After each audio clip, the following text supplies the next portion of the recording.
After a long trip to Boston, we were absolutely starving, and our first stop was at My Thai Vegan Cafe. When you first get there, it looks a bit sketchy, but as soon as you get to the top of those stairs, deliciousness awaits you. They had a wide selection of food similar to Buddha Bodai in Manhattan, all completely vegan and super tempting.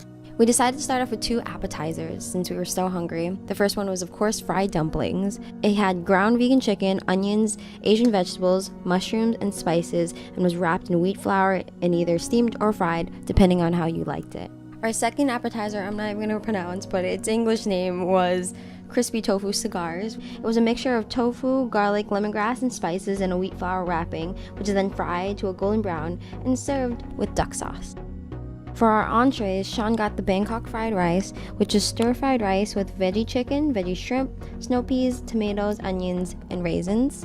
I was really craving noodles, so I got the Pad See Ew Plus. The original Pad See Ew had stir-fried wide rice noodles with Chinese broccoli, and then you got to choose between veggie chicken or veggie beef or veggie shrimp or tofu or gluten. The Pad See Ew Plus just had all of it, so if you don't want to choose between anything, you just got them all. On top of that, we both also got bubble tea, which Sean's been very addicted to lately. Sean got Thai tea bubble tea, and I got lychee bubble tea. Overall, everything was absolutely delicious.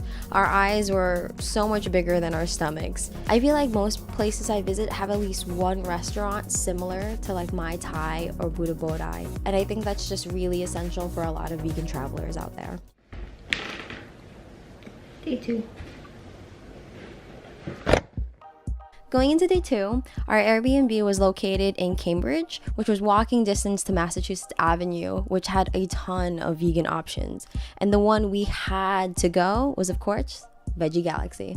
Now, we arrived at Veggie Galaxy about a minute before opening, and there was already a bunch of people outside waiting. They have a lot of seating indoors and outside per your request.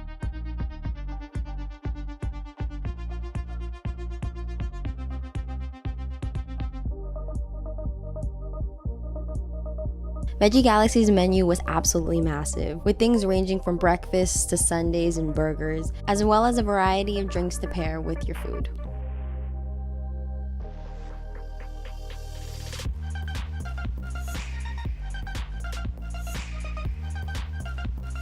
For starters, we had to get a vegan frap, which is made with coconut-based FOMO ice cream, which is a vegan ice cream store with several locations around Boston. I went for the mocha. It tasted like a delicious coffee chocolate shake with the thickest whipped cream on top. We ended up getting both a sweet and savory dish because we wanted to try out as much of the menu as possible.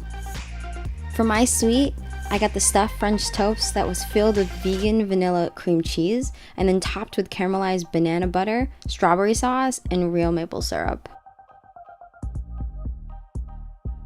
Sean, on the other hand, got chocolate chip pancakes with blueberries on top.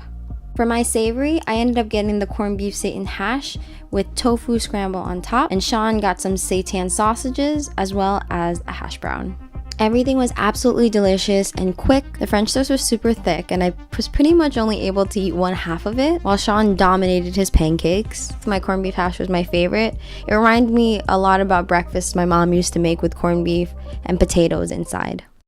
After a bit of sightseeing and absolutely crushing our first escape room, we set off to find some lunch. We stopped by a restaurant that was pretty new to the neighborhood called Red White Japanese Vegan. Inside was absolutely adorable, with original hand-painted art along the walls depicting the 4 seasons, with cute little animals hidden in each scene. This place made humble bowls, which is similar to a serving style that, say, Chipotle does. Step 1 is choosing between red or white rice, followed by your choice of toppings that is a mix of certain vegetables with cute names such as power, beauty, immunity, detox, energy, and recovery. Then you top off your bowl with your choice of sauce of either yuzu, monk curry, red spicy, or cilantro and ginger.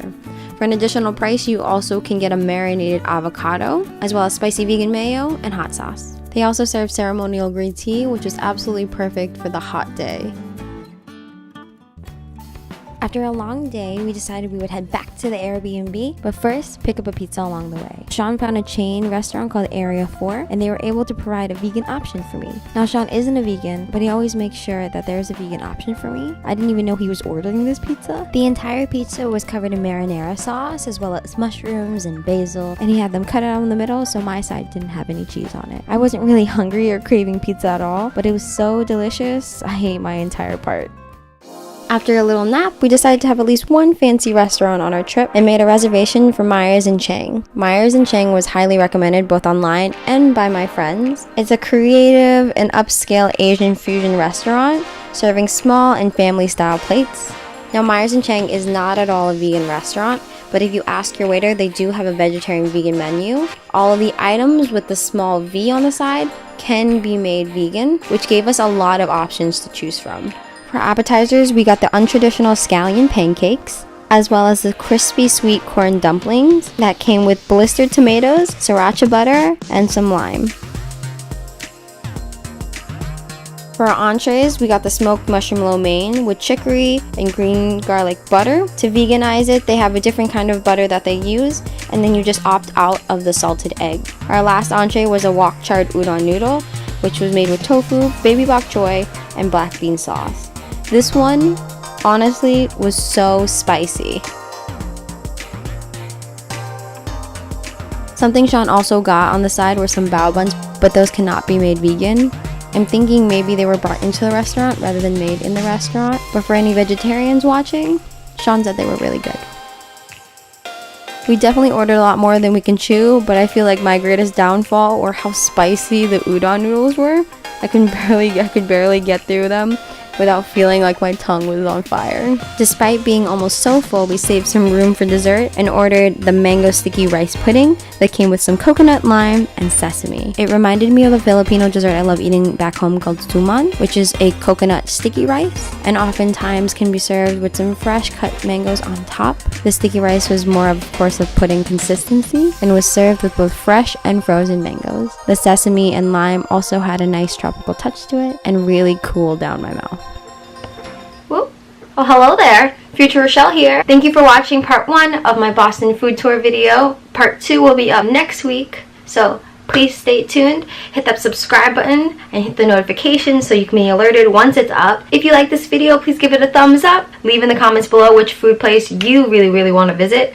Or if you could take a guess on what Boston food spots I'll be hitting up in the next video. I'll see you guys soon. Bye-bye.